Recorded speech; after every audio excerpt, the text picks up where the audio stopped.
જાણીતા હાસ્યકાર પદ્મશ્રી જગદીશ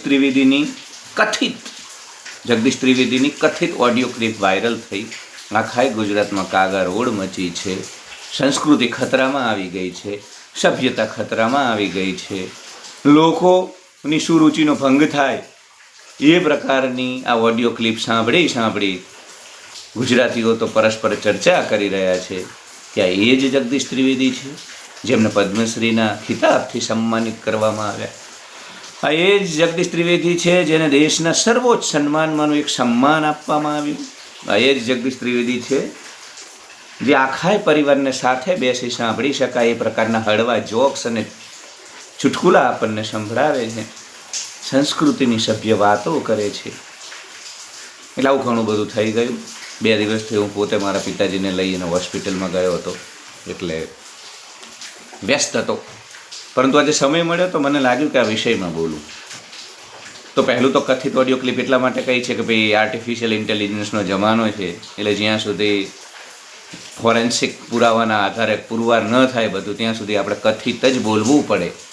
નંબર 2, ગાળો છે ને એને માનવજાત ઉપર ઉપકાર પણ કર્યો છે મિત્રો. ગાળોની શોધ ન થઈ હોત ને તો અનેક હત્યાઓ થઈ જાય. કારણ કે આહાર, નિંદ્રા, ભય, મૈથુન, એમાં ભયનું જે તત્વ છે પ્રકૃતિના ગુણનું, એ ભયમાં કામ, ક્રોધ, લોભ, મોહ, મદ, મત્સર, ક્રોધનો આવેગ મનુષ્યની અંદર હોય જ હોય.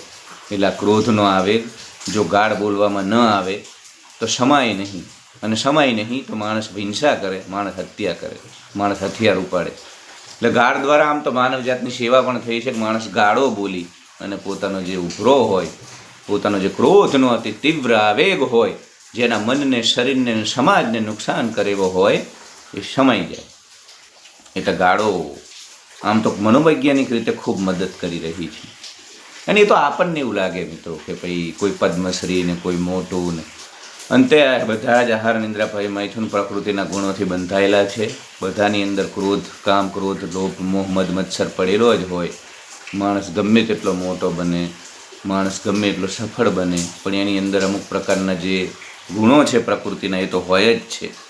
એટલે ઘણી બધી વખત આપણે એવું બધું માની લેતા હોઈએ છીએ કે આ માણસ કેમ આ રીતે વર્તે છે અથવા તો આ પ્રકારનું વર્તન કરે છે, પણ એ તો સહજ છે, માનવીય ગુણોમાં સહજ છે. આવું નવું જ આધ્યાત્મિક લોકોને લઈને પણ હોય છે. આધ્યાત્મિક લોકોને લઈને પણ એક પ્રકારનો ખાસ પૂર્વગ્રહ સમાજમાં જોવા મળે છે કે ભાઈ આધ્યાત્મિક લોકો એટલે બ્રહ્મચર્યનું જ પાલન કરતા હોય. તો એવું બધું નથી હોતું. અમુક એવું સ્ટીરિયોટાઇપ ઇમેજ આપણે બનાવી લીધી છે કે અંતે બધા મનુષ્ય છે. આપણા ભગવાન રામ, કૃષ્ણ, પરમાત્મા, જેને આપણે આપણા આરાધ્ય માનીએ, એમને પણ સંસાર કર્યો હતો. એટલે ઘણી બધી માન્યતાઓ છે ને, આપણે એવું મનુષ્ય જીવન હોતું નથી. આદર્શો માટે, આદર્શવાદી વાતો માટે એ બધું ઠીક છે, પણ મનુષ્ય ક્યારેય એવો નથી હોતો. મનુષ્યની અંદર તો જંગલ જ પડેલું છે, કેમ કે આપણે બધા જંગલમાંથી આવ્યા છીએ. 3 લાખ વર્ષ સુધી, આમ તો કરોડો વર્ષ સુધી, પણ હોમોસેપિયન્સ એટલે કે મનુષ્ય બન્યાના જે 3 લાખ વર્ષ છે ને, એમાં પણ સતત જંગલ આપણે ભીતર રહ્યું છે. એટલે જંગલના જે ગુણો છે, હિંસાના ગુણો છે, આ જંગલ આપણી અંદર વિદ્યમાન જ છે આજે પણ. એ જગદીશ ત્રિવેદી એમાંથી બાકાત નથી. પણ આ દુઃખ થાય જે પ્રકારની નિમ્ન કક્ષાની ક્ષુલ્લક ગાળો એ બોલે છે, મતલબ કે તમે સાંભળી ના શકો એ ઓડિયોને. જેટલી ચેનલવાળાએ પણ એને ચલવી અને બીપ બીપ બીપ કરી અને એ ગાળોને ઢાંકવી પડી. એટલી બધી આક્રમક ગાળો હતી. મતલબ ઊંચી ગાળો ન હતી, કાનના કીડા ખરી જાય એવી ગાળો હતી. અને કોઈ સભ્ય માણસ બિલકુલ ન સાંભળી શકે એ લેવલની હતી.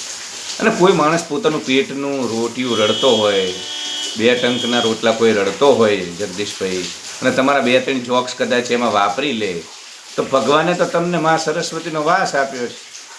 તમે તો બુદ્ધિજીવી છો, તમે તો એક મૌલિક વિચારો ધરાવતા કલાકાર છો, હાસ્ય કલાકાર છો.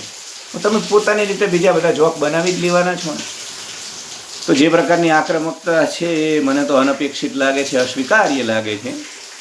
કેમ કે જાણે બાપે માર્યા વેર હોય અને ખૂબ મોટો ગુનો એ માણસથી થઈ ગયો એ રીતે એને ગાળો આપવામાં આવે છે. એ કાલકૂદી કરતો રહે છે, વારંવાર આજીજી કરતો રહે છે કે ખમૈયા કરો જગદીશભાઈ, ખમૈયા કરો. પણ જગદીશભાઈ મા, બેન, દીકરીઓ સામેની ગાળો સતત એને ભાંડી રહ્યા છે. એટલે આખાય ગુજરાતમાં હડકંપ તો જરૂર મચ્યો છે, કેમ કે એવો તો ગુનો એને નહોતો કરી નાખ્યો કે તમારે આ હદે અસહનશીલ થવું પડે.